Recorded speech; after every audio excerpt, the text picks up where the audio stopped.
Hi friends, ಎಲ್ಲರಿಗೂ ನಮಸ್ಕಾರ. Welcome to extra tasty food.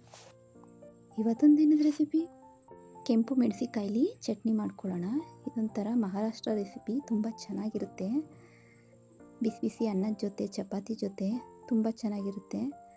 Lunch ಬಾಕ್ಸ್ಗೂ ಕೂಡ ಈ ಥರ ರೋಲ್ ಮಾಡಿ ಚಪಾತಿಗೆ ಕೊಟ್ಟು ಕಳಿಸ್ಬೋದು, ಅಷ್ಟು ಚೆನ್ನಾಗಿರುತ್ತೆ. ಬನ್ನಿ ಹೇಗೆ ಮಾಡ್ಕೊಳ್ಳೋದು ಅಂತ ತಿಳಿಸ್ಕೊಡ್ತೀನಿ. ಮೊದಲು ಒಂದು ಮಿಕ್ಸರ್ ಜಾರ್ಗೆ ಒಂದು 5 ಬ್ಯಾಡಗಿ ಮೆಣಸಿನ್ಕಾಯಿ, ಒಂದು 5 ಗುಂಟೂರು ಮೆಣಸಿನ್ಕಾಯಿನ ಬಿಸಿನೀರಲ್ಲಿ ನೆನೆಸ್ಕೊಂಡಿದ್ದೆ, ಅದನ್ನ ಸೇರಿಸ್ತಾ ಇದ್ದೀನಿ. ಒಂದು ಬೆಳ್ಳುಳ್ಳಿ,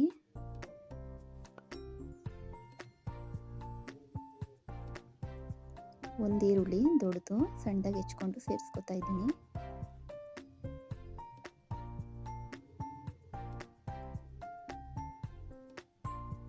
ನಂತರ 1 ಕಪ್ಪಷ್ಟು ಮೊಸರನ್ನ ಸೇರಿಸ್ತಾ ಇದ್ದೀನಿ. ಇದನ್ನ ಸ್ವಲ್ಪ ತರಿಯಾಗಿ ರುಬ್ಕೋಬೇಕು. ನೋಡಿ, ರುಬ್ಬಾಗಿದೆ. ನೈಸೇನು ಬೇಕಾಗಲ್ಲ, ಸ್ವಲ್ಪ ತರಿಯಾಗಿ ರುಬ್ಕೋಬೇಕು. ಒಂದು ತವಾನ ಬಿಸಿಗಿಟ್ಟು ಅದರ ಮೇಲೆ 1 ಸ್ಪೂನಷ್ಟು ಆಯಿಲ್ನ ಸೇರಿಸ್ತಾ ಇದ್ದೀನಿ. ತುಂಬ ಚೆನ್ನಾಗಿರುತ್ತೆ ಈ ಚಟ್ನಿ, ಖಾರವಾಗಿ ಕ್ರಿಸ್ಪಿಯಾಗಿ ತುಂಬ ಚೆನ್ನಾಗಿರುತ್ತೆ. ಖಾರ ಜಾಸ್ತಿ ತಿನ್ನೋರ್ಗಂತೂ ಇದು ಒಳ್ಳೆ ರೆಸಿಪಿ ಅಂತ ಹೇಳ್ಬೋದು. 1 ಸ್ಪೂನಷ್ಟು ಸೋಂಪು, 1 ಸ್ಪೂನಷ್ಟು ಜೀರಿಗೆ, ಸ್ವಲ್ಪ ಕಸ್ತೂರಿ ಮೆಥಿನ ಸೇರಿಸ್ತಾ ಇದ್ದೀನಿ. ಇದು ಸ್ವಲ್ಪ ಫ್ರೈ ಆಗಬೇಕು.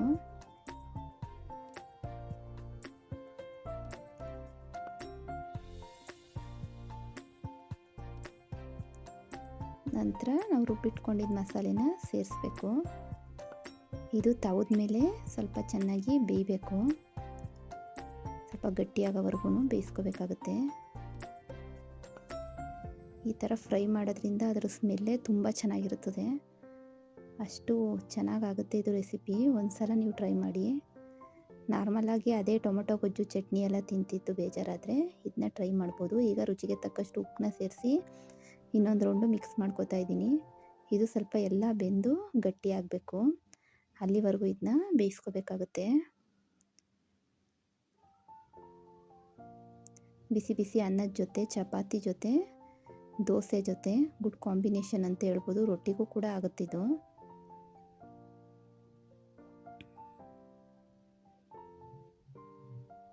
ಸ್ವಲ್ಪ ಗಟ್ಟಿ ಬರೋವರೆಗೂ ಬೇಯಿಸ್ಕೋಬೇಕು.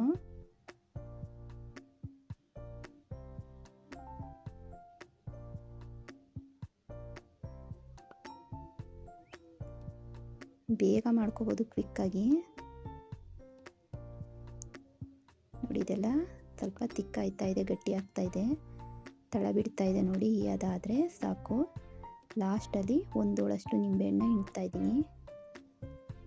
ಹಿಂಡಾದ್ಮೇಲೆ ಇನ್ನೊಂದು ರೌಂಡು ಮಿಕ್ಸ್ ಮಾಡಿಕೊಂಡ್ರೆ ನಮ್ಮ ಈ ರೆಸಿಪಿ ರೆಡಿ ಆಗುತ್ತೆ.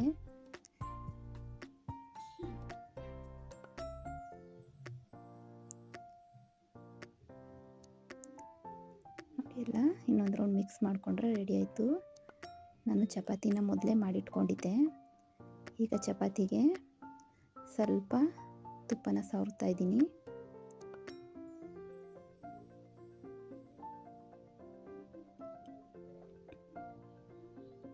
ನಂತರ ಈ ಚಟ್ನಿನ ಸೇರಿಸಿ 1 ರೌಂಡು ರೋಲ್ ಮಾಡಿಕೊಟ್ರೆ ಸಾಕು, ಎಲ್ಲರಿಗೂ ಇಷ್ಟ ಆಗುತ್ತೆ, ತುಂಬ ಚೆನ್ನಾಗಿರುತ್ತದೆ. ನಾವು ಮೊಸರು ಹಾಕಿರೋದ್ರಿಂದ ಅಷ್ಟು ಖಾರ ಏನು ಬರಲ್ಲ. ನೋಡಿ, ಈ ಥರ ರೋಲ್ ಮಾಡೋದು. ಲಂಚ್ ಬಾಕ್ಸ್ಗೂ ಕೂಡ ತೊಗೊಂಡೋಗ್ಬೋದು ಈ ಥರ ಮಾಡಿಕೊಂಡು. ಒಂದು ಸಲ ನೀವು ಟ್ರೈ ಮಾಡಿ ನೋಡಿ. ನೋಡಿ, ಕಟ್ ಮಾಡಿಸೋದ ತೋರಿಸ್ತಾ ಇದ್ದೀನಿ. ತುಂಬ ಜ್ಯೂಸಿಯಾಗಿ ಚೆನ್ನಾಗಿರ್ತದೆ. ನಮ್ಮ ಈ ರೆಸಿಪಿ ನಿಮಗೆ ಇಷ್ಟ ಆಗಿದೆ ಅಂತ ತಿಳ್ಕೊತೀನಿ. ಇಷ್ಟ ಆದರೆ ಲೈಕ್ ಮಾಡಿ, ಶೇರ್ ಮಾಡಿ, ಕಮೆಂಟ್ ಮಾಡಿ. ಹೊಸ ರೆಸಿಪಿಗಳ ಜೊತೆ ಮತ್ತೆ ಸಿಗೋಣ. Thank you for watching.